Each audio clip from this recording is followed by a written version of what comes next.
ಸತ್ಯಧರ್ಮತೀರ್ಥ ಶ್ರೀಪಾದಂಗಳವರ ಆರಾಧನೆಯ ಪವಿತ್ರವಾದ ದಿನ ಇವತ್ತು. ಅವರ ವ್ಯಾಖ್ಯಾನದ ಕೌಶಲವನ್ನು, ಅವರ ಪಾಂಡಿತ್ಯದ ವೈಭವವನ್ನು, ಅವರ ಕಾರ್ಯವೈಖರಿಯನ್ನು ಇಲ್ಲಿಯವರೆಗೆ ನೀವೆಲ್ಲ ಸಾಕಷ್ಟು ತಿಳಿದಿದ್ದೀರಿ. ಒಬ್ಬ ಉತ್ತಮ ವಿದ್ವಾಂಸ ತನ್ನ ಸಂಪೂರ್ಣವಾದ ಆಯುಷ್ಯವನ್ನು ಮೀಸಲಿಟ್ಟರೂ ಕೂಡ ಸತ್ಯಧರ್ಮತೀರ್ಥ ಶ್ರೀಪಾದಂಗಳವರ ಗ್ರಂಥದ ಗಾಂಭೀರ್ಯವನ್ನು ತಿಳಿದುಕೊಳ್ಳುವುದು ಸಾಧ್ಯ ಇಲ್ಲ. ಇದು ಸತ್ಯಧರ್ಮತೀರ್ಥ ಶ್ರೀಪಾದಂಗಳವರ ವೈಶಿಷ್ಟ್ಯ. ಏನೋ ಒಂದೆರಡು ದೃಷ್ಟಾಂತಗಳನ್ನ ಪಂಡಿತರು ಹೇಳಿದ್ದಾರೆ ಅಂದರೆ ಅವರ ಮಹತ್ವದ ದಿಗ್ದರ್ಶನ ಮಾಡುವುದಕ್ಕೆ ಹೇಳಿರುತ್ತಾರೆಯೇ ಹೊರತು ಇಷ್ಟೇ ಅಂತ ತಿಳಿಯಬೇಡಿ, ತಿಳಿಯುವುದಕ್ಕೆ ಸಾಧ್ಯವೂ ಇಲ್ಲ. ಅದು ನಮ್ಮೆಲ್ಲರ ಒಂದು ಹೆಮ್ಮೆಯ ವಿಷಯ. ನಮ್ಮ ಗುರುಗಳು, ಮಹಾನುಭಾವರು, ನಮ್ಮೆಲ್ಲರಿಗೆ ಗ್ರಂಥದ ರೂಪದಲ್ಲಿ ಉಪದೇಶ ಮಾಡಿದ ಮಹನೀಯರು ಇಂತಹ ಮಹಾಪ್ರತಿಭಾವಂತರು, ಮೇಧಾವಂತರು, ಜ್ಞಾನಿವರೇಣ್ಯರಾಗಿದ್ದಾರೆ. ಇದು ಸಮಸ್ತವಾದ ಮಾಧ್ವ ಜನತೆಯ ದೊಡ್ಡ ಸೌಭಾಗ್ಯ ಎಂಬುದಾಗಿ ನಾವು ತಿಳಿಯಬೇಕು. ಅತ್ಯಂತ ಸಹಜವಾಗಿ ಚೇಷ್ಟೆ ಮಾಡುವ ಪ್ರವೃತ್ತಿಯೂ ಅವರಲ್ಲಿ ನಾವು ನೋಡಬಹುದು. ಉಪದೇಶ ಮಾಡುವ ಪ್ರವೃತ್ತಿ ಇದೆ, ಭಾವುಕತೆ ಇದೆ, ಪಾಂಡಿತ್ಯ ಇದೆ, ಎಲ್ಲವೂ ಅವರಲ್ಲಿ ಉಂಟು. ಯಾವುದನ್ನೂ ಇಲ್ಲ ಅನ್ನುವಂತೆ ಇಲ್ಲ. ವೈರಾಗ್ಯವೂ ಇದೆ. ಸತ್ಯಧರ್ಮತೀರ್ಥ ಶ್ರೀಪಾದಂಗಳವರು ಪರಮ ವಿರಕ್ತ ಶಿಖಾಮಣಿಗಳು ಅನ್ನುವುದನ್ನು ತಿಳಿಯುವುದಕ್ಕೆ ಒಂದು ಸಣ್ಣ ನಿದರ್ಶನ. ಸತ್ಯಧರ್ಮತೀರ್ಥ ಶ್ರೀಪಾದಂಗಳವರ ಪೂರ್ವಾಶ್ರಮದ ಪುತ್ರರು ಬಹಳ ಅನಾರೋಗ್ಯದಿಂದ ಇರುತ್ತಾರೆ. ಬಹಳ ಅನಾರೋಗ್ಯದಿಂದ ಒದ್ದಾಡುವ ಸಂದರ್ಭದಲ್ಲಿ ಜನರೆಲ್ಲ ಬಂದು ಹೇಳಿದರು ಊರೊಳಗೆ, ನೀವು ರಾಮದೇವರ ಪೂಜೆ ಮಾಡ್ತೀರಲ್ಲ, ಒಂದು ದಿವಸ ರಾಮದೇವರನ್ನ ಮುಟ್ಟಿದ್ದರ ಪುಣ್ಯವನ್ನ ಇವರಿಗೆ ಕೊಟ್ಟು ಬಿಡಿ, ಅವರು ಬದುಕಿ ಬಿಡ್ತಾರೆ, ಆರೋಗ್ಯವಂತರಾಗಿ ಬೇಕಾದಷ್ಟು ದಿವಸ ಸುಖವಾಗಿ ಅವರಿರಬಹುದು ಅಂತ. ಸತ್ಯಧರ್ಮತೀರ್ಥರು ಅದಾಗುವುದಿಲ್ಲ ಅಂತ. ದೇವರು ಅವರವರಿಗೆ ಎಷ್ಟು ಆಯುಷ್ಯವನ್ನು ಕೊಟ್ಟಿದ್ದಾನೆ, ಸಾಧನೆ ಮಾಡಿಸಬೇಕು ಅಂತ ಸಂಕಲ್ಪ ಮಾಡಿದ್ದಾನೆ, ಅಷ್ಟು ಮಾಡಿಸ್ತಾನೆ. ಎಷ್ಟೋ ಕೋಟಿ ಜನ್ಮಗಳ ಪುಣ್ಯದಿಂದ ಒಂದು ದಿನ ರಾಮದೇವರನ್ನು ಮುಟ್ಟುವ ಭಾಗ್ಯ ಸಿಗ್ತದೆ. ಆ ಪುಣ್ಯದಿಂದ ನಾನು ಭಗವಂತನ ಅಪರೋಕ್ಷ ಜ್ಞಾನವಾಗಬೇಕು, ಮೋಕ್ಷವಾಗಬೇಕು ಅಂತ ಬಯಸ್ತೇನೆ ಹೊರತು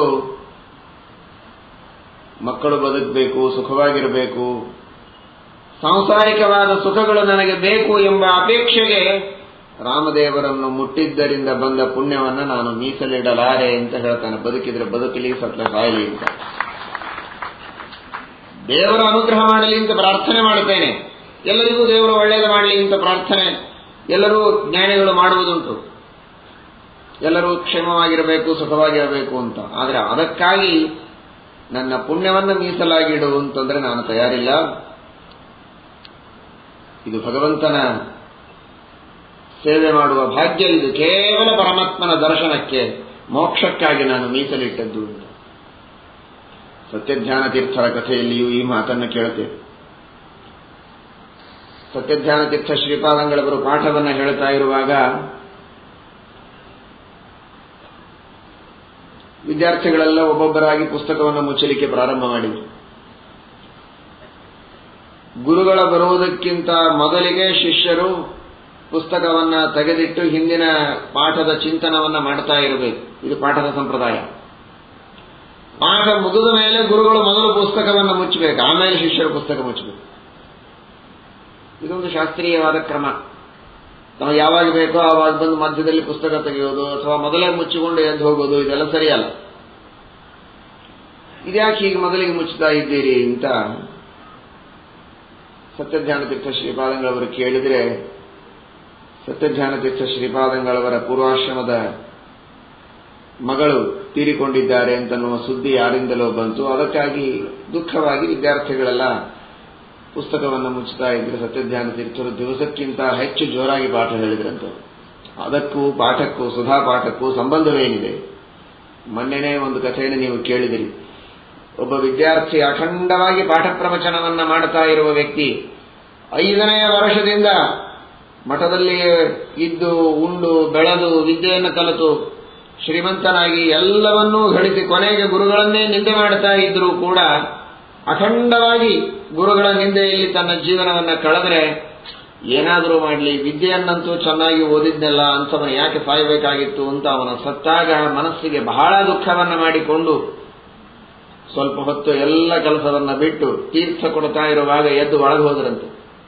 ಅಂದ್ರೆ ವಿದ್ಯಾವಂತರಲ್ಲಿ ಜ್ಞಾನಿಗಳಲ್ಲಿ ಅಷ್ಟು ಪಕ್ಷಪಾತ, ಆದರೆ ಅಷ್ಟೇ ತಮ್ಮ ಸಂಬಂಧಿಗಳ ಬಗ್ಗೆ ಅನಾಸಕ್ತಿ, ವೈರಾಗ್ಯ, ಇದು ಸತ್ಯಜ್ಞಾನ ತೀರ್ಥ ಶ್ರೀಪಾದಂಗಳವರಲ್ಲಿ ನಾವು ಕಾಣ್ತಾ ಇದ್ದೇವಲ್ಲ, ಅದನ್ನು ಸತ್ಯಧರ್ಮತೀರ್ಥ ಶ್ರೀಪಾದಂಗಳವರಲ್ಲಿ ನಾವು ಕಾಣುತ್ತೇವೆ.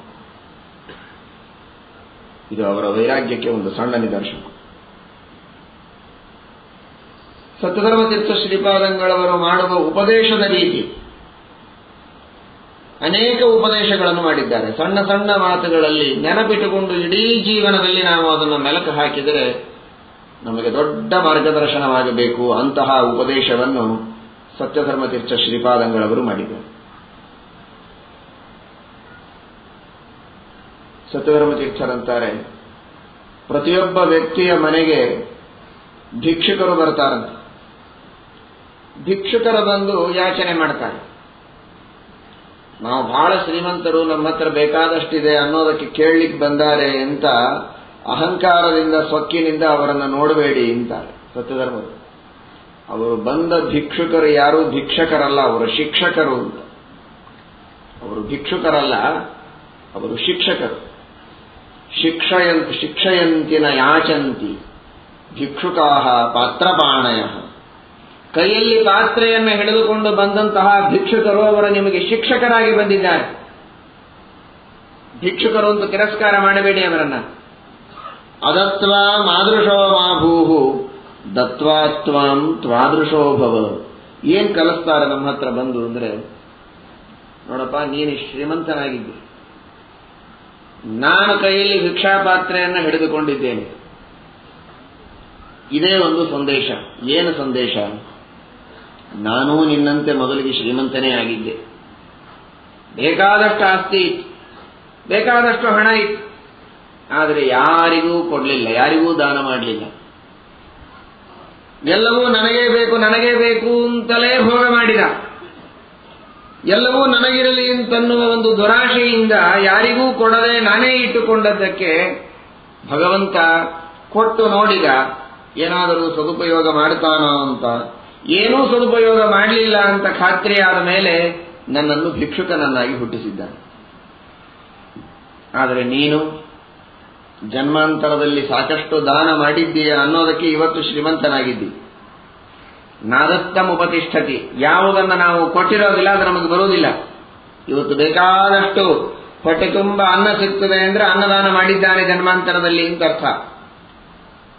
ದಾಸರಂತಾರೆ, ಅನ್ನದಾನವ ಮಾಡಿದ್ದಕ್ಕೆ ಉಂಬುವ ಅನ್ನವೇ ಸಾಕ್ಷಿ ಅಂತ. ನಾವು ಇವತ್ತು ಊಟ ಮಾಡ್ತಾ ಇದ್ದೇವೆ, ಚೆನ್ನಾಗಿ ಅನ್ನವನ್ನು ತಿಂತಾ ಇದ್ದೇವೆ ಅಂದ್ರೆ ಜನ್ಮಾಂತರದಲ್ಲಿ ಅನ್ನದಾನ ಮಾಡಿದ್ದೇವೆ ಅಂತ.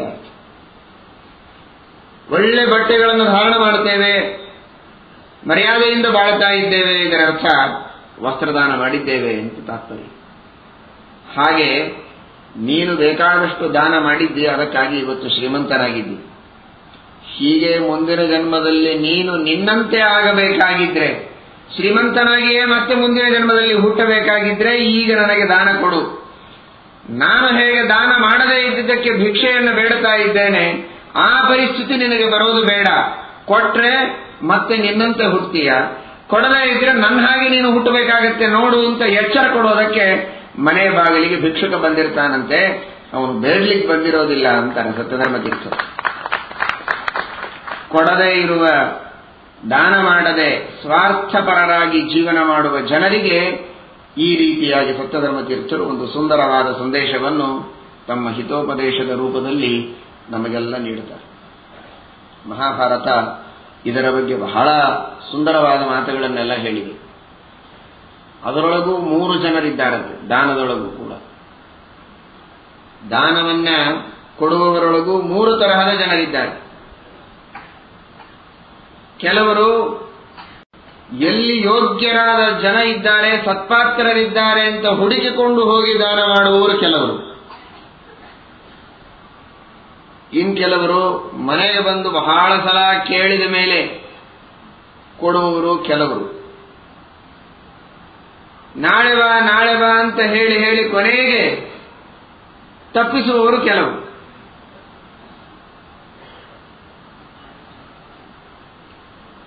ಆಶಾಂ ಕಾಲವತೀಂ ಕುರ್ಯ ಕಾಲಂ ವಿಘ್ನಯನ ಯೋಜಯೇ ವಿಘ್ನಂ ಸಹೇತುಕಂ ಕುರ್ಯ ಹೇತುಂಚ ನನಿವರ್ತಯೇ. ಆಮೇಲೆ ಅಂತ ಮೊದಲಿಗೆ ಮುಂದೆ ಹಾಕೋದಂತೆ. ಇವನು ಹೇಳಿದ ಹೊತ್ತಿಗೆ ಮತ್ತೆ ಬಂದ ಮೇಲೆ ಏನೋ ಅಡಚಣೆ ಬಂದಿದೆ ಅಂತ ಒಂದು ವಿಘ್ನ ಹೇಳೋದು. ಆಯ್ತು, ಆ ಅಡಚಣೆ ಮುಗಿದ ಮೇಲೆ ಬರೋಣ ಅಂದ್ರೆ ಅದಕ್ಕೆ ಮತ್ತೊಂದೇನೋ ಕಾರಣ ಹೇಳೋದು. ಆ ಕಾರಣ ಹೋಗದೇ ಇರೋಂಥ ಕಾರಣ ಹೇಳಿಬಿಡೋದಷ್ಟೇ. ಹೀಗೆ ಮುಂದೆ ತಳ್ಳಿ ಕೊನೆಗೂ ದಾನ ಮಾಡದೇ ಇರುವವರು ಕೆಲವು. ಈ 3 ತರಹದ ಜನರಿಗೆ ಸರಿಯಾಗಿ ಭಗವಂತ ವ್ಯವಸ್ಥೆ ಮಾಡ್ತಾನಂತೆ ಮುಂದಿನ ಜನ್ಮದೊಳಗೆ. ಯಾರು ಕಷ್ಟದಲ್ಲಿದ್ದಾರೆ, ಹಸದಿದ್ದಾರೆ, ಒದ್ದಾಡ್ತಾ ಇದ್ದಾರೆ, ಅಂಥವರನ್ನ ಹುಡುಕಿಕೊಂಡು ಕೊಟ್ಟ ಹಣವನ್ನ ಧನವನ್ನ ಸದ್ವಿನಿಯೋಗ ಮಾಡ್ತಾರೆ ಅಂತ ಖಾತ್ರಿ ಇದೆ. ಅಂಥವರನ್ನ ನೋಡಿ ಹುಡುಕಿ ಅವರಿದ್ದಲ್ಲಿಗೆ ಹೋಗಿ ಕೊಟ್ಟು ಬರ್ತಾರೆ. ಅಂತಹ ದಾನಿಗಳು ಉತ್ತಮ ದಾನಿಗಳಂತೆ. ಅವರಿಗೆ ಜನ್ಮಾಂತರದಲ್ಲಿ ದೇವರೇನು ಮಾಡ್ತಾನೆ ಅಂದ್ರೆ ಅವರು ಕೂತಲ್ಲೇ ಹಣ ಬಂದು ಬೀಳೋ ಹಾಗೆ ಮಾಡ್ತಾನೆ. ಹಣಕ್ಕಾಗಿ ಅವರು ಒದ್ದಾಡೋ ಪ್ರಸಂಗನೇ ಬರುವುದಿಲ್ಲ. ಅವರು ಕೂತಲ್ಲೇನೆ ಬೇಕಾದಷ್ಟು ಹಣ ಬಂದು ಸುರಿತದೆ. ಕಾಲ ಮುಟ್ಟಿ ನಮಸ್ಕಾರ ಮಾಡಿ ಮುಂದೆ ಹಣ ಹಾಕಿ ಹೋಗ್ತಾರೆ. ಏನು ಕಷ್ಟ ಇರುವುದಿಲ್ಲ. ನಾವಿಷ್ಟು ಕಷ್ಟಪಟ್ಟರೂ ನಮಗೆ ದುಡ್ಡು ಹುಟ್ಟೋದಿಲ್ಲ. ಏನಿಲ್ಲದೆ ಅವರಿಗೆ ಹಣ ಬೇಡ ಅಂದ್ರೂ ಬಂದು ಬೀಳ್ತದಲ್ಲ ಅಂತ ಅಸೂಯೆ ಪಟ್ಟರೆ ಪ್ರಯೋಜನ ಇಲ್ಲ. ಜನ್ಮಾಂತರದಲ್ಲಿ ಹಾಗೆ ಸಾಧನೆ ಮಾಡಿದ್ದಾರೆ. ಸತ್ಪಾತ್ರರು ಇದ್ದಲ್ಲಿಗೆ ಹುಡುಕಿಕೊಂಡು ಹೋಗಿ ದಾನ ಮಾಡಿದ್ದಾರೆ ಅನ್ನೋದಕ್ಕಾಗಿ ಅವರಿಗೆ ಬೇಕಾದಷ್ಟು ಸಂಪತ್ತು ಕೂತಲ್ಲೇ ಬರುತ್ತೆ. ಇನ್ ಕೆಲವರು ಬಹಳ ಕಷ್ಟಪಟ್ಟಾಗ ದುಡಿದಾಗ ಒಂದು ಸ್ವಲ್ಪ ಹಣ ಹುಟ್ಟುತ್ತದೆ. ಹುಟ್ಟೋದಿಲ್ಲ ಅಂತೇನಲ್ಲ, ಶ್ರಮ ಬಹಳ ಪಡಬೇಕು. ಯಾಕೆ? ಬಂದವರಿಗೆ ಬಹಳ ಶ್ರಮ ಕೊಟ್ಟು ಬಹಳ ಓಡಾಡಿಸಿ ಆಮೇಲೆ ಕೊಟ್ಟಿರ್ತಾರಲ್ಲ ಅನ್ನೋದಕ್ಕೋಸ್ಕರ ಅವರಿಗೂ ಬಹಳ ಶ್ರಮ ಪಟ್ಟಾಗ ದೇವರು ಹಣ ಕೊಡ್ತಾರೆ, ಸುಮ್ಮನೆ ಕೊಡುವುದಿಲ್ಲ. ಇನ್ನು ಕೆಲವರು ಕೊಡದೇನೆ ಕಳಿಸ್ತಾರಲ್ಲ ಅಂಥವರಿಗೆ ಭಗವಂತ ಬೇಕಾದಷ್ಟು ಶ್ರಮ ಪಟ್ಟರು, ಬೇಕಾದಷ್ಟು ಉದ್ಯೋಗ ಮಾಡಿ ಬಿಸಿನೆಸ್ ಮಾಡಿ ಏನು ಮಾಡಿದರೂ ನುಕ್ಸಾನ ಆಗ್ತದೆ, ಕೈ ಸುಟ್ಟುಕೊಳ್ತಾರೆ, ಎಲ್ಲಿಯೂ ಹಣ ಹುಟ್ಟುವುದಿಲ್ಲ. ಯಾಕೆ ಅಂದರೆ ಬಂದಂತಹ ಭಿಕ್ಷುಕರಿಗೆ, ಅತಿಥಿಗಳಿಗೆ, ಸತ್ಪಾತ್ರರಿಗೆ ಓಡಾಡಿಸಿ ಕೊನೆಗೂ ನಕಾರವನ್ನು ಹೇಳಿ ಕಳಿಸುವಂತಹ ಜನರಿದ್ದಾರಲ್ಲ ಅಂತಹ ಜನರಿಗೆ ಕೊನೆಗೂ ಭಗವಂತ ಸಂಪತ್ತನ್ನು ಕೊಡೋದಿಲ್ಲ ಅಂತ ಶಾಸ್ತ್ರ ಮಹಾಭಾರತ 3 ವಿಭಾಗಗಳನ್ನು ಮಾಡಿ ಹೇಳ್ತದೆ. ಆದ್ದರಿಂದ ಮನುಷ್ಯ ದಾನ ಮಾಡಬೇಕು. ಸತ್ಪಾತ್ರರಿದ್ದಲ್ಲಿ ಹೋಗಿ ದಾನ ಮಾಡಬೇಕು.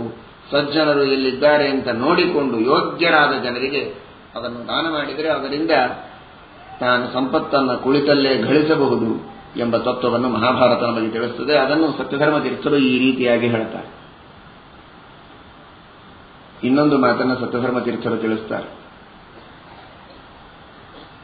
ಮನುಷ್ಯ ತನಗೆ ಬಂದ ಮಹತ್ವ ತನ್ನದು ಅಂತ ಭಾವಿಸಬಾರದು. ಏನೇ ಮಹತ್ವ ಬರಲಿ, ಶೂನ್ಯಾತ್ಮಾನೋಪಿ ಮಾನವಾಹ ಸರ್ವೇಪಿ ಪೂಜ್ಯತಾಮ್ಯಾಂತಿ. ಯಾಕೆ ಅಂದರೆ ಏಕಂ ಮುಖ್ಯಂ ಪುರಸ್ಕೃತ್ಯ ಶೂನ್ಯಾತ್ಮಾನೋಪಿ ಮಾನವಾಹ ಸರ್ವೇಪಿ ಪೂಜ್ಯತಾಮ್ಯಾಂತಿ ಯಥಾ ಸಂಖ್ಯಾಂಕ ಬಿಂದವಃ. ನನಗೆ ಮಹತ್ವ ಇದೆ, 4 ಜನ ಮಾತಾಡಿಸ್ತಾರೆ, 4 ಜನ ನನ್ನನ್ನು ಮಾತಾಡಿಸ್ತಾರೆ, ಗೌರವಿಸ್ತಾರೆ, ನನಗೆ ಮಹತ್ವ ಬಂದಿದೆ ಅಂದರೆ ಅದು ನನ್ನ ಮಹತ್ವ ಅಂತ ನಾನು ತಿಳಿಯಬಾರದು. ನಾವು ಸ್ವತಃ ಶೂನ್ಯಾತ್ಮಾನಃ, ಒಂದು ಪೂಜಿ, ಶೂನ್ಯ ಅಂದ್ರೆ 0 ಇದ್ದಂತೆ ಇದ್ದೇವೆ ನಾವು. ನಮಗೆ ಯಾವ ಬೆಲೆಯೂ ಇಲ್ಲ. ಆದರೆ ಆ 0ಗೆ 1 ಅಂತ ಸೇರಿಸಿದರೆ ಅದಕ್ಕೆ ಬೆಲೆ ಬಹಳ ಬಂತು, ಅದು 10 ಆಯಿತು. ಆ 1 ತೆಗೆದು 1 0, 2 0, 3 0, 10 0 ಎಷ್ಟು 0ಗಳನ್ನು ಬರೆದ್ರು ಅದಕ್ಕೆ ಬೆಲೆಯೇ ಇಲ್ಲ. ಆದರೆ ಅಷ್ಟೆಲ್ಲ 0ಗಳಿಗೆ 1 ಸೇರಿಸಿದರೆ ಮಾತ್ರ ಬಹಳ ಬೆಲೆ ಬಂದ್ಬಿಡುತ್ತೆ. 1 0 ಇದ್ರೆ 10 ಆಗತ್ತೆ, 2 ಇದ್ರೆ 100 ಆಗತ್ತೆ, 3 ಇದ್ರೆ 1000 ಆಗತ್ತೆ. ಆದರೆ ಎಲ್ಲವೂ ಯಾವಾಗ 1 ಇದ್ದಾಗ. ಹಾಗೆ ಭಗವಂತ ಏಕಮೇವ ಅದ್ವಿತೀಯಂ ಬ್ರಹ್ಮ, ಅವನು ಒಂದು. ಆ ಒಬ್ಬ ಭಗವಂತ ನಮ್ಮೊಳಗಿದ್ದಾನೆ ಅನ್ನುವುದಕ್ಕೆ ಸೊನ್ನೆಯಂತೆ ಇರುವ ಬೆಲೆಯಿಲ್ಲದ ನಮಗೂ ಕೂಡ ಬೆಲೆ ಬಂದಿದೆ. ಭಗವಂತನೊಬ್ಬನಿಲ್ಲ ಅಂದ್ರೆ ಮಾತ್ರ ನಮಗೆ ಯಾವ ಬೆಲೆಯೂ ಇಲ್ಲ. ಇದನ್ನು ನಾವು ಅರ್ಥ ಮಾಡಿಕೊಳ್ಳಬೇಕು. ಭಗವಂತನ, ವಾಯುದೇವರ, ಗುರುಗಳ ಅನುಗ್ರಹದಿಂದ ನಮಗೆ ಬೆಲೆ ಬಂದಿದೆ. ಸ್ವಾಭಾವಿಕವಾಗಿ ನಮ್ಮ ಬೆಲೆ ಇದು ಸೊನ್ನೆಗಿರುವ ಬೆಲೆ. ಪರಮಾತ್ಮನ ಸಂಘ, ಭಗವಂತನ ಸನ್ನಿಧಾನ ಇದ್ದದ್ದಕ್ಕೆ ನಮಗೆ ಬೆಲೆ ಬಂದಿದೆ ಎಂದು ತಿಳಿಯಬೇಕೇ ಹೊರತು ನಮ್ಮ ಗುಣದಿಂದ, ನಮ್ಮ ಶಕ್ತಿಯಿಂದ, ನಮ್ಮ ಬುದ್ಧಿಯಿಂದ ನಾವು ಜಗತ್ತಿನಲ್ಲಿ ಮನ್ನಣೆಯನ್ನು ಪಡೆದಿದ್ದೇವೆ, ಮಾನ್ಯತೆಯನ್ನು ಪಡೆದಿದ್ದೇವೆ ಎಂಬ ದುರಹಂಕಾರ ಇರಬಾರದು ಅಂತ ಸತ್ಯಧರ್ಮ ತೀರ್ಥರು ತಿಳಿಸ್ತಾರೆ.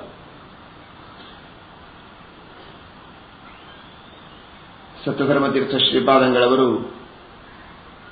ವೈರಾಗ್ಯದ ಉಪದೇಶವನ್ನ ಮಾಡುವಾಗ ಹೇಳ್ತಾರೆ, ಭಜ ಭಗವಂತಂ ಭಜ ಭಗವಂತಂ ಭ್ರಾಂತಮತೆ. ಪರಮಾತ್ಮನ ಭಜನೆಯನ್ನು ಮಾಡು, ಭಗವಂತನನ್ನ ಭಜಿಸು. ಜಗತ್ತಿನಲ್ಲಿರುವ ನಾನಾ ತರಹದ ವ್ಯಕ್ತಿಗಳ ಮೇಲೆ ವಿಶ್ವಾಸವನ್ನಿಟ್ಟು ಇವರು ಕೊನೆವರೆಗೂ ನನ್ನ ಜೊತೆಗೆ ಬರುವವರು, ನನ್ನ ಸಂಗಾತಿಗಳು ಅಂತ ನೀನು ಭಾವಿಸಿ ಇರ್ತೀಯಲ್ಲ. ಯಮರಾಜ್ ದೂತೆ ಧೃತಮಾಯಾತೆ ಧನವನಿತೇತೆ ನ ಸಹಾಯಾತೆ. ಬೇಕಾದಷ್ಟು ಹಣ ಗಳಿಸಿದ್ದಿ, ಬೇಕಾದಷ್ಟು ಬಂಧು ಬಾಂಧವರನ್ನ ಗಳಿಸಿದ್ದಿ, ದಾಸದಾಸಿಯರನ್ನ ಗಳಿಸಿದ್ದಿ. ನಿನ್ನ ಕೈಯಲ್ಲಿ ಕೆಲಸ ಮಾಡಿಕೊಂಡು ನಿನ್ನ ಹೆಸರು ಹೇಳಿ ಊಟ ಮಾಡುವ ಜನ, ನಿನ್ನನ್ನು ನೋಡಿ ಸ್ತೋತ್ರ ಮಾಡುವ ಜನ ಸಾವಿರಾರು ಜನ ಇರಬಹುದು. ನಿನ್ನೆ ಕೇಳಿದರಲ್ಲ, ಹಾಗೆ ಅದರೊಳಗೆ ಒಬ್ಬರಾದರೂ ನಿನ್ನ ಜೊತೆಗೆ ಬರುವುದಕ್ಕೆ ಸಿದ್ಧರಿದ್ದಾರೋ? ಇಷ್ಟು ನನಗಾಗಿ ಉಪಕಾರ ಮಾಡಿದ್ದಾನೆ ಅಂತ ನಿನ್ನ ಜೊತೆಗೆ ಬರುವುದಕ್ಕೆ ಯಾರಾದರೂ ಒಬ್ಬರು ಸಿದ್ಧರಿದ್ದಾರ? ಬರುವ ಶಕ್ತಿಯಾದರೂ ಅವರಿಗಿದೆಯೋ? ಯಮರಾಜ್ ದೂತೆ ಧೃತಮಾಯಾತೆ. ಯಮದೂತರ ಎದುರಿಗೆ ಬಂದು ನಿಂತಾಗ ಯಾರಾದರೂ ನಿನಗೆ ಲಾಟರಿ ಹಣ ಸಿಕ್ಕಿದೆ ಕೊಡ್ತೇವೆ ಅಂತ ಕರೆದ್ರೆ ನಿನ್ನ ಜೊತೆಗೆ ಬರೋದಕ್ಕೆ 1000 ಜನ ಇದ್ದಾರೆ ಅದನ್ನು ಹಂಚಿಕೊಳ್ಳೋದಕ್ಕೆ. ನಿನಗೆ ಬೇಕಾದಷ್ಟು ತಿಂಡಿ ತಿನಿಸುಗಳನ್ನು ಕೊಡ್ತಾರೆ ಅಂದ್ರೆ ಅದರೊಳಗೆ ಪಾಲು ತೆಗೆದುಕೊಳ್ಳೋದಕ್ಕೆ ಬರ್ತಾರೆ. ಆದರೆ ಯಮದೂತರು ನಿನ್ನನ್ನು ಕರೆಯಲಿಕ್ಕೆ ಬಂದಿದ್ದಾರೆ ಅಂದ್ರೆ ಆಗ ನಿನ್ನ ಜೊತೆಗೆ ಬರುವವರು ಯಾರಿದ್ದಾರೆ? ಹಾಗಾದ್ರೆ ಆಗಲೂ ನಿನ್ನ ಜೊತೆಗೆ ಬರುವವನು ಯಾರು? ಪ್ರಾಜ್ಞೇನ ಆತ್ಮನ ಅನ್ವಾರೂಢ. ನಿನ್ನ ಮೇಲೆ ಅಧಿಷ್ಠಿತನಾಗಿ ಭಗವಂತ ಮಾತ್ರ ನಿನ್ನ ಜೊತೆಗೆ ಬರ್ತಾನೆ. ಸ್ವರ್ಗಕ್ಕೆ ಹೋದರೂ ಸರಿ, ನರಕಕ್ಕೆ ಹೋದರೂ ಸರಿ, ಜನ್ಮಾಂತರಕ್ಕೆ ಬಂದರೂ ಸರಿ, ಅನಂತ ಕಾಲದವರೆಗೂ ತೊರೆದು ಜೀವಿಸಬಹುದೇ ಹರಿ ನಿನ್ನ ಚರಣವ. ಭಗವಂತನನ್ನು ಬಿಟ್ಟು ಒಂದು ಕ್ಷಣವೂ ಇರಲಿಕ್ಕೆ ಸಾಧ್ಯ ಇಲ್ಲ. ಇನ್ಯಾರನ್ನು ಬಿಟ್ಟಾದರೂ ಇರಬಹುದು. ತಂದೆ ತಾಯಿಗಳನ್ನು ಬಿಟ್ಟು ಹಣದ ಆಶೆಗೆ ದೇಶಾಂತರಕ್ಕೆ ಹೋಗಬಹುದು, ಹೆಂಡತಿ ಮಕ್ಕಳನ್ನು ಬಿಟ್ಟು ಹೋಗಬಹುದು, ಹೊಟ್ಟೆಪಾಡಿಗಾಗಿ ಏನಾದರೂ ಮಾಡಬಹುದು, ಅಥವಾ ತಪಸ್ಸಿಗೋಸ್ಕರ ಎಲ್ಲರನ್ನೂ ಬಿಟ್ಟು ಅರಣ್ಯಕ್ಕೆ ಹೋಗಬಹುದು ಜ್ಞಾನಿಗಳಾಗಿದ್ರೆ. ಆದರೆ ಯಾರೂ ಕೂಡ ದೇವರನ್ನು ಬಿಟ್ಟು ಹೋಗುವುದಕ್ಕೆ ಸಾಧ್ಯ ಇಲ್ಲ. ದೇವರ ಮೇಲೆ ಭಕ್ತಿ ಇರಬಹುದು, ಭಕ್ತಿ ಇಲ್ಲದೇ ಇರಬಹುದು. ಆದರೆ ದೇವರಿಲ್ಲದೆ ಮನುಷ್ಯನಿಗೆ ಅಸ್ತಿತ್ವವೇ ಇಲ್ಲದೆ ಇರುವಾಗ ದೇವರನ್ನು ಬಿಟ್ಟು ಹೋಗುವಂತಹ ಪ್ರಸಂಗ ಯಾರಿಗೂ ಬರುವುದಿಲ್ಲ. ಅಂತಹ ಯಾವಾಗಲೂ ನಿನ್ನ ಜೊತೆಗಿದ್ದು, ಯಾವಾಗಲೂ ನಿನ್ನ ಅಸ್ತಿತ್ವವನ್ನ ಕೊಟ್ಟು ತಿಳುವಳಿಕೆಯನ್ನ ನೀಡಿ ಅಂತರ್ಯಾಮಿಯಾಗಿ ನಿನ್ನನ್ನು ರಕ್ಷಣೆ ಮಾಡುವಂತಹ ಭಗವಂತನನ್ನ ಭಜಿಸು. ಬರೀ ಸುತ್ತಮುತ್ತಲಿರುವ ಹೆಂಡತಿ, ಮಕ್ಕಳು, ಬಂಧು ಬಾಂಧವರು ಇವರ ಮೇಲೆ ಮಾತ್ರ ಆಸಕ್ತಿಯನ್ನು ಇಟ್ಟುಕೊಂಡು ಜೀವನವನ್ನ ಹಾಳು ಮಾಡಿಕೊಳ್ಳಬೇಡ ಅಂತ ಸತ್ಯಧರ್ಮ ತೀರ್ಥರು ಉಪದೇಶ ಮಾಡ್ತಾರೆ. ಭಜ ಭಗವಂತಂ ಭಜ ಭಗವಂತಂ ಭಜ ಭಗವಂತಂ ಭ್ರಾಂತಮತೆ. ಯಮರಾಟ್ ದೂತೆ ಧೃತಮಾಯಾತೆ ಧನವನಿತೇತೆ ನ ಸಹಾಯಾತೆ. ಸತ್ಯಧರ್ಮ ತೀರ್ಥ ಶ್ರೀಪಾದಂಗಳವರು ಗಂಗೆಗೆ ಸ್ನಾನಕ್ಕೆ ಹೋದಾಗ ಗಂಗೆಯನ್ನು ಸ್ತೋತ್ರ ಮಾಡಿ ಒಂದು ಮಾತನ್ನು ಹೇಳ್ತಾರೆ. ಪರಮಾತ್ಮನ ಪಾದಗಳಿಂದ ಹರಿದು ಬಂದ ಗಂಗೆ ಪರಮ ಪವಿತ್ರಳಾದ ಗಂಗೆ. ಆ ಗಂಗೆಯ ಮೇಲೆ ಅವರಿಗಿರುವ ಭಕ್ತಿ, ಶ್ರದ್ಧೆ ಎಷ್ಟು ಇದನ್ನು ವಿಚಾರ ಮಾಡಿ ಬಹಳ ಸುಂದರವಾದ ಸ್ತೋತ್ರವನ್ನು ಮಾಡಿದ್ದಾರೆ. ಯಾವಾಗಲೂ ಗಂಗೆಯ ಸಂಬಂಧ ಇರುವಂತೆ ಗಂಗೆಯ ದಡದಲ್ಲಿ ನನಗೆ ಜನ್ಮವನ್ನು ಕೊಡುವಂತ ಪ್ರಾರ್ಥನೆ ಮಾಡುವುದಲ್ಲದೆ ಕೊನೆಗಂತ ನಿತ್ಯದಲ್ಲಿ ನಿನ್ನ ಸ್ನಾನ ಮಾಡುವ ಭಾಗ್ಯ ನನಗೆ ಕೊಡು, ನಿತ್ಯದಲ್ಲಿ ದರ್ಶನ ಭಾಗ್ಯ ಕೊಡು, ನಿನ್ನ ಪರಿಸರದಲ್ಲಿಯೇ ಹುಲ್ಲಾಗಿ ಹುಟ್ಟುವಂತೆ ಮಾಡು. ಯಾವುದಕ್ಕೂ ನಾನು ಲಾಯಕಲ್ಲ ಅಂತ ನಿನಗನಿಸಿದರೆ, ಸತ್ಯಧರ್ಮರ ವಿನಯ ಇದು. ಯಾವುದಕ್ಕೂ ನಾನು ಯೋಗ್ಯನಲ್ಲ ಅಂತ ನಿನಗನಿಸೋದಾದರೆ ಇಷ್ಟಾದರೂ ಮಾಡುತ್ತೆ ನನಗೆ. ಏನು? ನನಾದೇಯಂ ದೇಯಂ ಭವತಿ ತವ ದುಷ್ಕರ್ಮ ಭರತಃ ಸುಸೌಭಾಗ್ಯೇ ಭಾಗ್ಯೇ ಅನಧಿಕೃತಃ ಇತಿ ಪ್ರೇಕ್ಷ್ಯ ವದಮಾಂ ತತೋ ಮಾನ್ಯಂ ಮಾನ್ಯತ್ ಸಕಲಮಕಲಂಕಂ ಫಲಮಿಯಾಂ ನವಾಚಾವಾಚಾರ ಅಮೃತ ನಯನೇ ತೇ ಅಸ್ತ್ಯವಿದಿತಂ. ನಾದೇಯಂ ದೇಯಂ ಭವತಿ, ನನ್ನ ನದಿಯ ನೀರು, ನಾದೇಯ ಅಂದ್ರೆ ನದಿಯ ನೀರು, ನಾದೇಯಂ ದೇಯಂ ಭವತಿ, ನನ್ನ ನದಿಯ ನೀರನ್ನು ನೀನು ಮುಟ್ಟಬೇಡ. ಅಷ್ಟು ಪಾಪಗಳನ್ನು ಮಾಡಿದ್ದಿ, ಆ ಪಾಪಗಳನ್ನೆಲ್ಲ ನನ್ನೊಳಗೆ ಬಿಟ್ಟು ನೀನು ಹೊಲಸು ಮಾಡ್ತೀಯ. ಏನೋ ಅಲ್ಪ ಸ್ವಲ್ಪ ಪಾಪ ಮಾಡಿದ್ರೆ ಅದನ್ನು ಕಳೆದುಕೊಳ್ಳುವುದಕ್ಕೆ ನನ್ನ ಹತ್ರ ಬರಬೇಕು, ಪರವಾಗಿಲ್ಲ.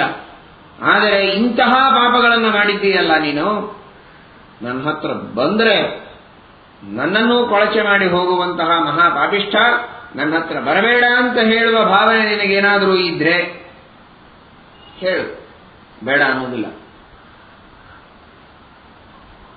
ಈ ಮಹಾಭಾಗ್ಯ ನಿನಗಿಲ್ಲ, ಅನಧಿಕಾರಿ ನೀನು ಈ ಭಾಗ್ಯವನ್ನು ಪಡೆಯುವುದಕ್ಕೆ ಅಂತ ಹೇಳ್ತೀಯ, ಅದನ್ನೂ ಹೇಳು. ಸುಸೌಭಾಗ್ಯೇ ಭಾಗ್ಯೇ ಅನಧಿಕೃತ. ಆದರೆ ಒಂದು ಪ್ರಾರ್ಥನೆ, ನದಿ ಸ್ನಾನ ಮಾಡಲಿಕ್ಕೂ ಪರ್ಮಿಷನ್ ಕೊಡಬೇಡ, ಆ ಭಾಗ್ಯಕ್ಕೆ ನೀನು ಅಧಿಕಾರಿಯಲ್ಲ ಅಂತ ಚೆನ್ನಾಗಿ ನನ್ನನ್ನು ಬೈ. ಆದರೆ ಯಾರ ಕಡೆಯಿಂದಲೋ ಹೇಳಿ ಕಳಿಸ್ಬೇಡ ಇಷ್ಟೇ. ಪ್ರೇಕ್ಷವದಮಾಂ, ನನ್ನ ಕಡೆಗೆ ಮುಖ ಮಾಡಿ ನೋಡಿ ನೀನು ಅಯೋಗ್ಯ ಅಂತ ಬೈದು ಕಳಿಸು ಸಾಕು, ನನ್ನ ಪಾಪ ಎಲ್ಲ ಹೋಗೇ ಬಿಡುತ್ತೆ. ಇತಿ ಪ್ರೇಕ್ಷವದಮಾಂ. ನೀವು ನನ್ನ ಹತ್ರ ಕೂಡಿಸ್ಕೊಳ್ಳೋದು ಬೇಡ, ಮಾತಾಡಿಸೋದು ಬೇಡ, ಊಟಕ್ಕೆ ಹಾಕೋದು ಬೇಡ, ಏನು ಮಾಡೋದು ಬೇಡ. ಗಂಗೆ ಅಂತನ್ನುವುದನ್ನು ಒಂದು ದೃಷ್ಟಾಂತವಾಗಿ ಹೇಳಿದ್ದು ಸತ್ಯಧರ್ಮ ತೀರ್ಥರು. ಜ್ಞಾನಿಗಳು, ತಪಸ್ಸುಗಳು, ಪುಣ್ಯವಂತರು, ಮಹಾನುಭಾವರು, ದೇವತೆಗಳು ಅಂಥವರು ನಮ್ಮನ್ನ ಏನು ಮಾಡೋದು ಬೇಡ, ಚೆನ್ನಾಗಿ ಬೈದರೂ ಸಾಕು ನೋಡಿ ನಮ್ಮ ಪಾಪಗಳೆಲ್ಲ ಹೋಗಿಬಿಡುತ್ತೆ. ಇತಿ ಪ್ರೇಕ್ಷವದಮ, ನೀನು ಅಯೋಗ್ಯ ಅಂತ ನನ್ನ ಮುಖ ನೋಡಿ ನನ್ನನ್ನು ಬೈದು ಬಿಡು ಸಾಕು, ನನ್ನ ಜನ್ಮ ಸಾರ್ಥಕವಾಗ್ತದೆ ಅಂತಾನೆ ತಾತ್ಪರ್ಯ. ಅವರಿಗೆ ಅದರ ಆ ಗಂಗೆಯ ಬಗ್ಗೆ, ಭಗವಂತನ ಪಾದೋದಕದ ಬಗ್ಗೆ ಇರುವಂತಹ ವಿಶ್ವಾಸ ಎಷ್ಟಿದೆ ಇದನ್ನು ನಾವು ತಿಳಿಯಬೇಕು. ಅಷ್ಟು ಗಂಗಾ ನದಿಯ ಟೀಕಾಕೃತ್ಪಾದರು ಶ್ರೀಮನ್ಯಾಯ ಸುಧಾದಲ್ಲಿ ಗಂಗೆಯ ಬಗ್ಗೆ ಬಹಳ ಹೇಳ್ತಾರೆ.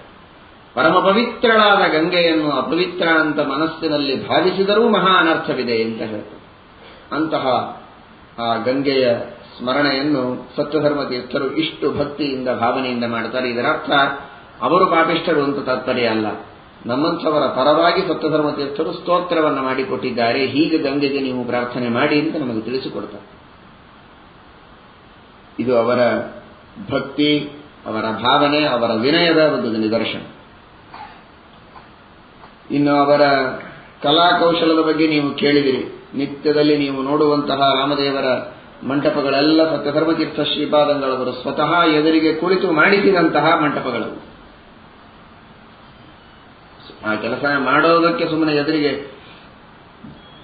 ಅಕ್ಕಸಾಲಿಗೆ ಕೂಡಬೇಕಷ್ಟೇ ಹೊರತು ಎಲ್ಲಿ ಯಾವ ರೀತಿಯ ಬಂಗಾರವನ್ನು ಜೋಡಿಸಬೇಕು, ಮುತ್ತು ರತ್ನಗಳನ್ನ, ಪಕ್ಷಗಳನ್ನ ಹೇಗೆ ಜೋಡಿಸಬೇಕು ಇದನ್ನೆಲ್ಲ ತೋರಿಸಿಕೊಟ್ಟು ಸ್ವತಃ ತಮ್ಮ ಕೈಯಿಂದಲೇ ಬಹಳ ಸುಂದರವಾದ ಹನುಮಂತ ದೇವರ ಚಿತ್ರವನ್ನು ಬಿಡಿಸಿದ್ದಾರೆ.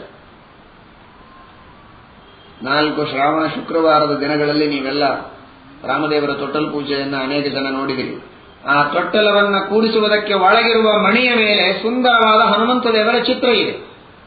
ಸತ್ಯಧರ್ಮ ತೀರ್ಥರು ತಮ್ಮ ಕೈಯಿಂದ ಬರೆದ ಚಿತ್ರ, ಬಹಳ ಸುಂದರವಾದ ರೇಖಾಚಿತ್ರವನ್ನ ಸತ್ಯಧರ್ಮ ತೀರ್ಥರು ಬರೆದಿದ್ದಾರೆ. ಹನುಮಂತ ದೇವರ ಚಿತ್ರವನ್ನ ನಮ್ಮೆಲ್ಲರ ಮನಸ್ಸಿನಲ್ಲಿ ಬಿಡಿಸಿ ಹನುಮಂತ ದೇವರ ಮಹಿಮೆಯನ್ನ ಉಪದೇಶ ಮಾಡಿ ಹನುಮಂತ ದೇವರ ಶಾಸ್ತ್ರದ ವಿಸ್ತಾರವನ್ನ ಒಂದು ಕಡೆಗೆ ಮಾಡಿದರೆ, ಹನುಮಂತ ದೇವರ ಸುಂದರವಾದ ರೇಖಾಚಿತ್ರವನ್ನ ಬಂಗಾರದ ತಗಡಿನ ಮೇಲೆ ಚಿತ್ರಿಸಿ ತಮ್ಮ ಕಲಾಕೌಶಲವನ್ನು ತೋರಿಸಿದ ಮಹಾನುಭಾವರು ಸತ್ಯಧರ್ಮ ತೀರ್ಥರು. ಇದು ಸರ್ವತೋಮುಖವಾದ ವ್ಯಕ್ತಿತ್ವ. ವಿವಿಧ ರೀತಿಯ ಅವರ ಕಲಾಕೌಶಲಗಳನ್ನು ನಾವು ಕಾಣುತ್ತೇವೆ. ಅಂತಹ ಮಹಾನುಭಾವರು ಸತ್ಯಧರ್ಮ ತೀರ್ಥರು. ಇನ್ನು ಒಂದೊಂದು ಶಬ್ದಗಳಿಗೆ ಎಷ್ಟು ರೀತಿಯಿಂದ ಅರ್ಥ ಹೇಳ್ತಾರೆ ಅದನ್ನು ನೀವು ಭಾಗವತದಲ್ಲಿ ಕೇಳ್ತಾ ಇದ್ದೀರಿ. ರುದ್ರದೇವರನ್ನು ಸ್ತೋತ್ರ ಮಾಡುವ ಒಂದು ಮಂತ್ರ ಪ್ರಸಿದ್ಧವಾದದ್ದು. ತ್ರ್ಯಂಬಕಂ ಯಜಾಮಹೇ ಸುಗಂಧಿಂ ಪುಷ್ಟಿವರ್ಧನಂ. ರುದ್ರದೇವರನ್ನು ಸ್ತೋತ್ರ ಮಾಡುವ ಮಂತ್ರ. ಸತ್ಯಧರ್ಮ ತೀರ್ಥರಂತಾರೆ, ರುದ್ರದೇವರನ್ನು ಸ್ತೋತ್ರ ಮಾಡುವುದು ಸರಿಯೇ, ಜೊತೆಗೆ ರುದ್ರನಲ್ಲಿ ಅಂತರ್ಯಾಮಿಯಾದ ಶ್ರೀರಾಮಚಂದ್ರನ ಸ್ತೋತ್ರವನ್ನೂ ಮಾಡುವುದಕ್ಕೆ ಹೊರಟಿದೆ ಈ ಸಮಗ್ರವಾದಂತಹ ಮಂತ್ರಗಳೆಲ್ಲವೂ ಕೂಡ ಅಂತ. ಸಣ್ಣ ಶಬ್ದ ನೋಡಿ, ತ್ರ್ಯಂಬಕಂ. ತ್ರ್ಯಂಬಕ ಎಂಬ ಶಬ್ದಕ್ಕೆ ರುದ್ರದೇವರು ಅಂತ ಅರ್ಥ. ಯಾಕೆ ಅಂದ್ರೆ ಅಂಬಕ ಅಂದ್ರೆ ಕಣ್ಣು, ತ್ರ್ಯಂಬಕ ಅಂದ್ರೆ 3 ಕಣ್ಣುಗಳಿವೆ ರುದ್ರದೇವರಿಗೆ. ಮುಕ್ಕಣ್ಣ, 2 ಕಣ್ಣುಗಳು ಒಂದು ಹಣೆಯ ಮೇಲೆ, ಆದ್ದರಿಂದ ಅವರಿಗೆ ತ್ರ್ಯಂಬಕ ಅಂತ ಕರೀತಾರೆ. ಹೌದು, ಆದರೆ ರಾಮದೇವರು ತ್ರ್ಯಂಬಕ ಅಂತಾರೆ. ಒಂದೇ ಸಲಕ್ಕೆ ನಿಮಗೆ ಅನಿಸಬಹುದು, ರಾಮದೇವರು ಹೇಗೆ ತ್ರ್ಯಂಬಕ? 3 ಕಣ್ಣಿದ್ದವರು ತ್ರ್ಯಂಬಕ, ರಾಮದೇವರು ಮುಕ್ಕಣ್ಣ ಅಲ್ಲಲ್ಲ. ರುದ್ರದೇವರಿಗೆ 3 ಕಣ್ಣುಗಳಿವೆ, ರಾಮದೇವರಿಗೆ ಎಲ್ಲಿದೆ ಅಂತ ಅನಿಸ್ತದೆ. ಆದರೆ ಸತ್ಯಧರ್ಮ ತೀರ್ಥರು ಬಹಳ ಸುಂದರವಾಗಿ ಹೇಳ್ತಾರೆ, ತ್ರಿ ಅಂಬಕ ಅಂತ ಬಿಡಿಸುವುದಲ್ಲ, ತ್ರಿ ಅಂಬ. ಅಂಬ ಅಂದ್ರೆ ತಾಯಿ. ಅಂಬ ಎಂಬ ಶಬ್ದಕ್ಕೆ ತಾಯಿ ಅಂತ ಅರ್ಥ ಇದೆ ಸಂಸ್ಕೃತದಲ್ಲಿ. ಆ ಅರ್ಥವನ್ನೆಲ್ಲ ಇವತ್ತು ಮರೆತು ಬಿಟ್ಟಿದ್ದಾರೆ ಜನ. ಮಮ್ಮಿ ಮಮ್ಮಿ ಅಂತ ಕರೆದು ಅಂಬಾ ಎಂಬ ಪವಿತ್ರವಾದ ಶಬ್ದ ಆಕಳು ಮಾತ್ರ ಉಳಿಸಿಕೊಂಡಿವೆ. ಅಂಬಾ ಅಂತ ಒದರುತ್ತದೆ. ಸಂಸ್ಕೃತದ ಭಾಷೆ ದನಕ್ಕೆ ಗೊತ್ತಿದೆ, ಜನಕ್ಕೆ ಗೊತ್ತಿಲ್ಲ. ಅದು ಸಂಸ್ಕೃತದ ಶಬ್ದ, ಪರಮ ಪವಿತ್ರವಾದ ಶಬ್ದ ಅದು. ಆ ಭಗವಂತನ ಶಕ್ತಿ ತಾಯಿಯಲ್ಲಿದೆ, ಆದ್ದರಿಂದ ಅವಳಿಗೆ ಅಂಬಾ ಅಂತ ಕರೆಯುವುದು. ಅಂದ್ರೆ ಪರಮಾತ್ಮ, ಅವನ ಬಲ ಇವಳಲ್ಲಿದೆ. ಪರಮಾತ್ಮ ತಾನೇ ನೇರವಾಗಿ ಬಂದು ಎಲ್ಲರನ್ನೂ ರಕ್ಷಣೆ ಮಾಡಿ ಪ್ರತ್ಯಕ್ಷವಾಗಿ ರಕ್ಷಣೆ ಮಾಡುವುದು ಅವನಿಗೆ ಇಷ್ಟವಿಲ್ಲ. ಪರೋಕ್ಷ ಪ್ರಿಯ ಇವಹಿ ದೇವಾಹ ಪ್ರತ್ಯಕ್ಷ ದ್ವಿಷಃ.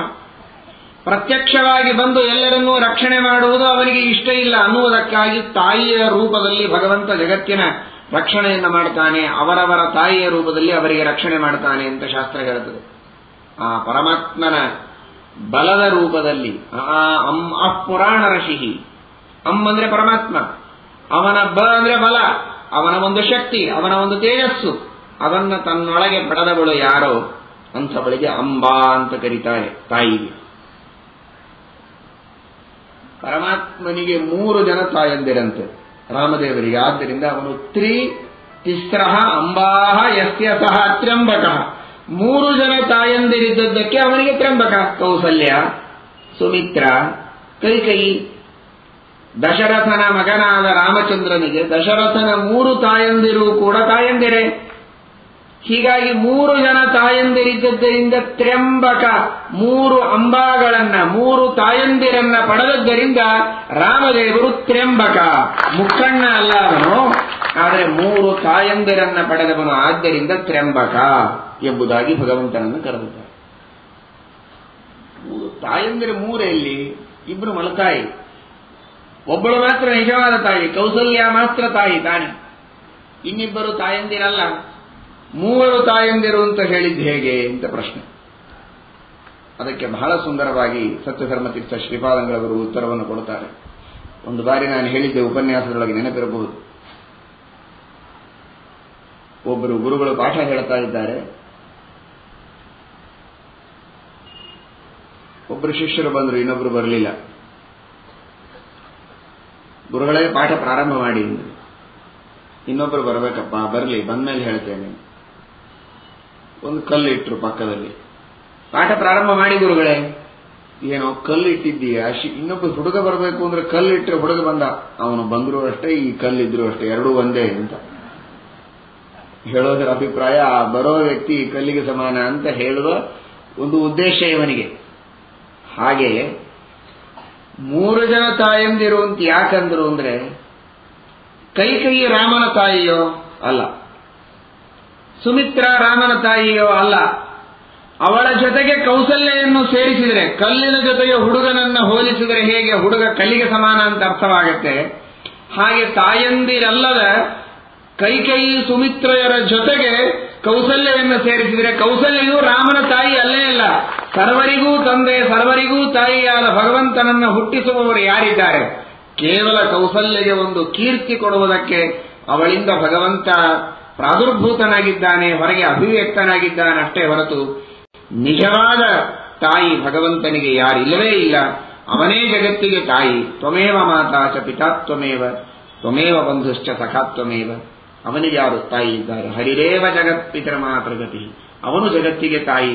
ಅವನಿಗೆ ಮತ್ತೊಬ್ಬರು ತಾಯಿ ಇಲ್ಲ ಅಂತ ತೋರಿಸುವುದಕ್ಕೆ ತಾಯಂದಿರಲ್ಲದ ಕೈಕೇಯಿ ಸುಮಿತ್ರಯರ ಜೊತೆಗೆ ಕೌಸಲ್ಯನ್ನು ಸೇರಿಸಿ 3 ಜನ ತಾಯಂದಿರಿದ್ದಾರೆ. ಇದರ ಅರ್ಥ ಯಾರೂ ತಾಯಂದಿರಿಲ್ಲ ಅಂತ ತಾತ್ಪರ್ಯ ಅದಕ್ಕೆ. ಆದ್ದರಿಂದ ಶ್ರೀರಾಮಚಂದ್ರನನ್ನು ತ್ರ್ಯಂಬಕ ಎಂಬುದಾಗಿ ಹೇಳಿದ್ದಾರೆ ಅಂತ ಸತ್ಯಧರ್ಮತೀರ್ಥರಂತ. ಅಥವಾ ರುದ್ರಾಂತರ್ಗತನಾದ ನರಸಿಂಹದೇವರು ಅವರು ತ್ರ್ಯಂಬಕ. ನರಸಿಂಹದೇವರು ತ್ರ್ಯಂಬಕ ಹೇಗೆ?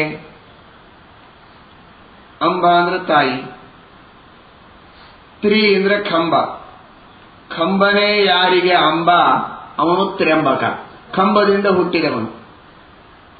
ಕಂಬಕ್ಕೆ ತ್ರಿ ಅಂತ ಯಾಕೆ ಕರೀತಾರೆ ಅಂತ, ತ್ರಿ ಅಂತ ಯಾಕೆ ಕರೀತಾರೆ ಅಂದ್ರೆ ತ್ರಾಯತೆ ಇತಿ ತ್ರಿಹಿ. ಅದೇ ನಮ್ಮ ಮನೆಯನ್ನ ರಕ್ಷಣೆ ಮಾಡುವುದು. ಮನೆ ನಿಲ್ಲುವುದು ಯಾವುದರ ಮೇಲೆ? ಕಂಬದ ಮೇಲೆ. ಮನೆಯನ್ನು ರಕ್ಷಣೆ ಮಾಡುವುದಕ್ಕೆ ನಿಲ್ಲುವಂತಹ, ಮನೆಗೆ ತ್ರಾಣವನ್ನ ನೀಡುವಂತಹ ವಸ್ತು ಯಾವುದು ಅಂದ್ರೆ ಅದು ಕಂಬ. ಆ ಕಂಬವೇ ಯಾವನಿಗೆ ಅಂಬೆಯಾದಳು ಅಂತಹ ನರಸಿಂಹದೇವರು ರುದ್ರನಲ್ಲಿ ಅಂತರ್ಯಾಮಿಯಾಗಿದ್ದವರು. ಅವರು ತ್ರ್ಯಂಬಕ ಅಂದ್ರೆ ನರಸಿಂಹದೇವರು ಎಂಬ ಅಭಿಪ್ರಾಯವನ್ನ ಸತ್ಯಧರ್ಮ ತೀರ್ಥರು ತಿಳಿಸಿಕೊಡುತ್ತಾರೆ. ನೋಡಿ, ಇದು ಯಾವ ರೀತಿಯ ಪಾಂಡಿತ್ಯದ ವೈಭವ. ಇದು ಬಹಳ ಸಣ್ಣದಾದ ಮಾತನ್ನ ಹೇಳ್ತಾ ಇದ್ದೇನೆ, ಬಹಳ ಕಠಿಣವಾದದ್ದನ್ನು ಹೇಳಿದ್ರೆ ತಿಳಿಯೋದಿಲ್ಲ ಅಂತ. ಹೀಗೆ ಸತ್ಯಧರ್ಮ ತೀರ್ಥ ಶ್ರೀಪಾದಂಗಳವರು ತಮ್ಮ ಅದ್ಭುತವಾದಂತಹ ಪಾಂಡಿತ್ಯವನ್ನು ತಿಳಿಸ್ತಾರೆ. ಒಂದಲ್ಲ ಎರಡಲ್ಲ.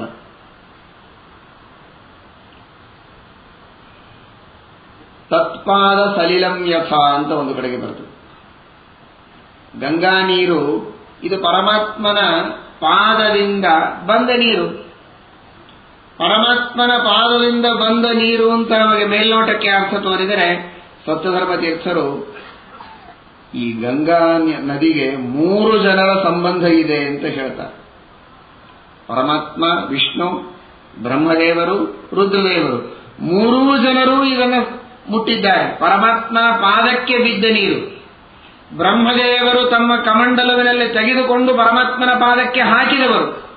ಅದನ್ನು ತಮ್ಮ ತಲೆಯ ಮೇಲೆ ಧಾರಣ ಮಾಡಿದವರು ರುದ್ರದೇವರು. ಆತ್ಮನ ಪಾವನಾರ್ಥಾಯ ಶಿರಸಾಧಾರಯಾಮ್ಯಹಂ. ನನ್ನ ಪಾವಿತ್ರ್ಯಕ್ಕಾಗಿ ಯಾವಾಗಲೂ ನನ್ನ ತಲೆಯ ಮೇಲೆ ಗಂಗೆಯನ್ನು ಧಾರಣ ಮಾಡುತ್ತೇನೆ ಅಂತ ರುದ್ರದೇವರು ಗಂಗೆಯನ್ನು ತಲೆಯ ಮೇಲೆ ಇಟ್ಟುಕೊಂಡ್ರು. ಬ್ರಹ್ಮದೇವರು ಕೈಯಲ್ಲಿ ತೆಗೆದುಕೊಂಡು ಅದರಿಂದ ಪಾದಪೂಜೆ ಮಾಡಿದರು. ದೇವರು ಅದನ್ನ ಪಾದದ ಮೇಲೆ ಹಾಕಿಸಿಕೊಂಡಿದ್ದಾನೆ. ಹೀಗಾಗಿ ಬ್ರಹ್ಮ, ವಿಷ್ಣು, ಮಹೇಶ್ವರ 3 ಜನರ ಸಂಪರ್ಕ ಇರುವಂತಹ ನೀರು ಅದು ಗಂಗಾ ನೀರು.